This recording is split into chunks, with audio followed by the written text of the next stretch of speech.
Дорогие друзья, сегодня у нас экспресс на 21 февраля. И на этом экспрессе у нас 6 команд. Первым играет Шахтер Донецк, Рух Винники, Десна Динамо Киев, Барселона Кадис, Беневенто Рома, Герта РБ Лейпциг, Форенсе Бенфика. Начнем с Шахтер Донецк, Рух Винники. Шахтер Донецк, Рух Винники мы возьмем форы 2 ровно, что Шахтер победит с коэффициентом 1,77. Десна Динамо Киев.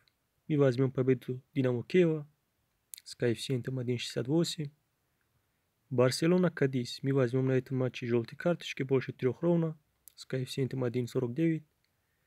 Беневенто Рома. Мы возьмем победу Рому с коэффициентом 1,54. Герта РБ Лейпциг. Мы возьмем тотал матча больше 2 ровно с коэффициентом 1,37. Форенсе Бенфика мы возьмем победу Бенфика с коэффициентом 1,43. И общий наш коэффициент получается 13,43.